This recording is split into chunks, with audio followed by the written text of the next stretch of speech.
Hello, my great and beautiful ones. We welcome you once again to our today's episode of this program. And today we have this news on our table, which we are receiving from the northern groups, where they lamented over the failed promises of President Muhammadu Buhari-led administration. And the title of this one we receive here says, "You were elected to be the solution, but you became a big part of the problem."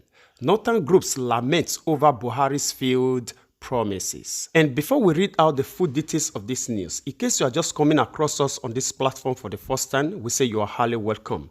Please do us a favor by hitting on that red subscribe button and also the little bell by its side so that whenever we bring a new update, it will come to you straight away. And as you do so, God Almighty will richly bless you in Jesus' mighty name. Amen. Without wasting much of your time, let us go straight and see what we have here. A coalition of northern groups, CNG, has said President Muhammadu Buhari is now a big part of the northern problems instead of the solutions he was elected to become. The group, through its spokesman, Abdul Aziz Suleiman, on Tuesday, said community in the northern Nigeria are now left to protect themselves after years of waiting for Buhari administration to keep its promise to end insecurity in the region if elected. Northern communities are under the threats of bandits and kidnappers. Our highways are no longer safe. Villagers are fleeing their communities, and our conclusion is that the president has failed and he is deliberately not agreeing to the advice of majority of Nigerians that he should at least sack the service chiefs, he said. All we are hearing now from our people in the rural areas is disappointment and in some cases regret.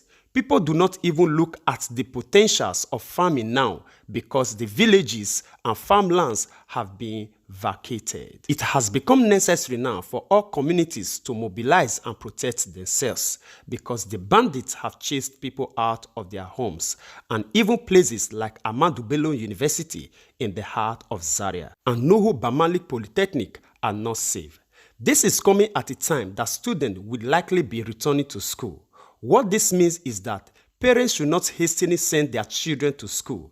They must be certain that their lives are secure, he said.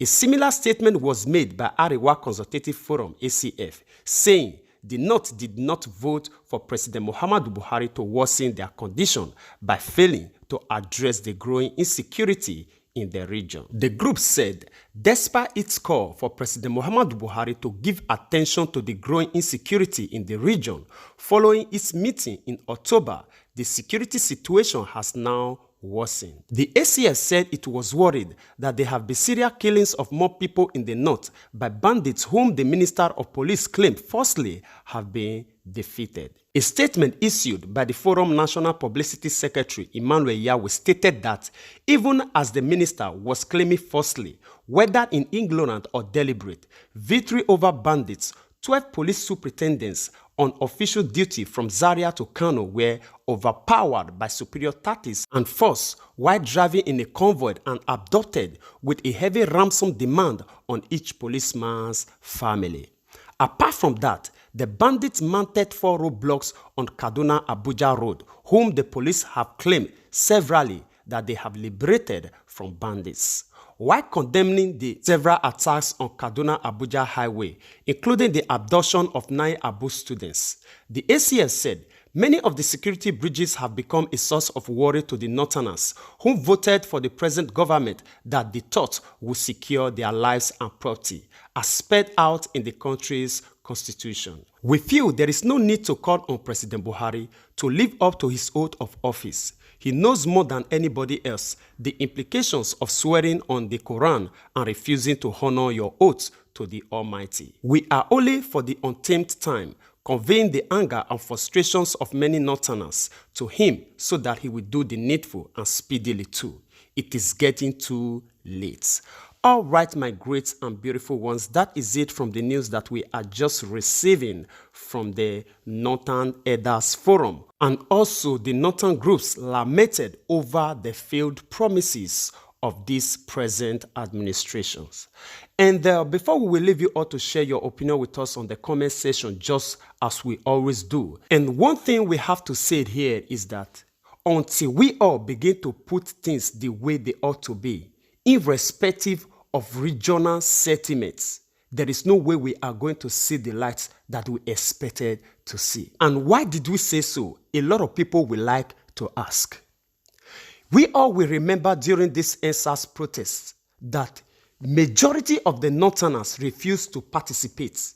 And we saw a video where the elders gathered together, which is these Northern elders, gathered together demanding that they want SARS. Was it that we were against these people? No, because everybody have right to make choices, but depending on the motive of that choice that you made. And I equally believe that the reason why this very EndSARS protest went viral in this nation wasn't particularly for this SARS disbandment. No, because of this insecurity.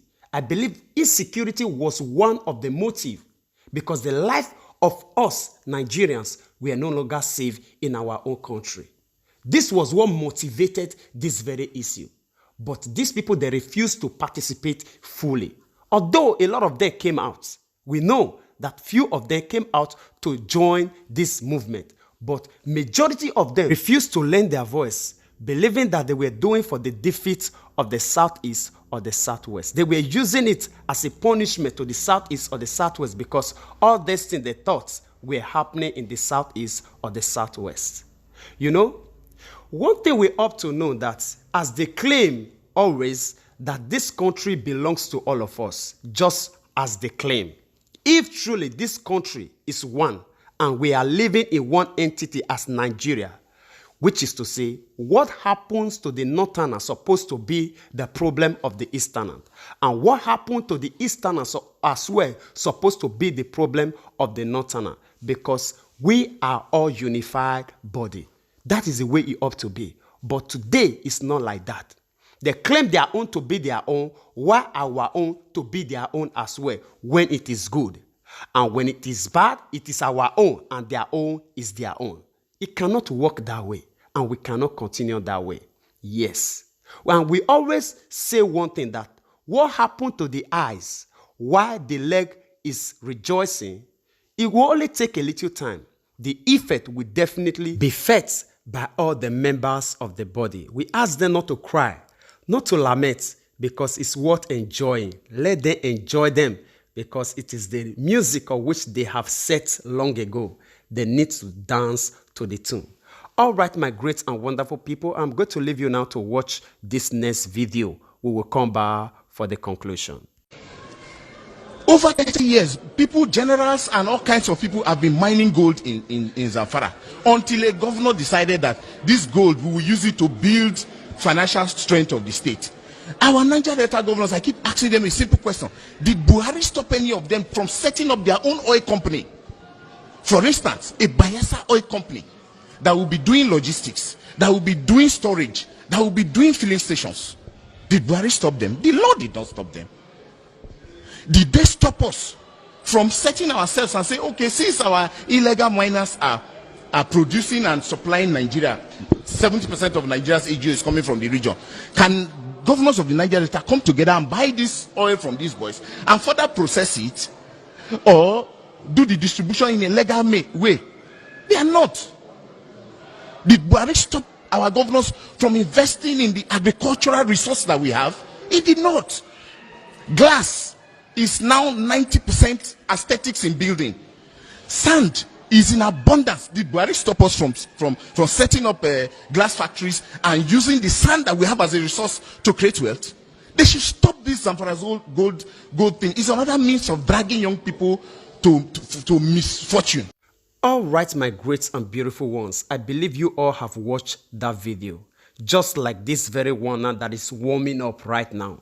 For long, that these people have been mining gold in Zamfara, whereas the oil in Cross River being their own source of wealth, the source of their revenue, which they use maintaining and also balancifying the one of which they already have in their own soil.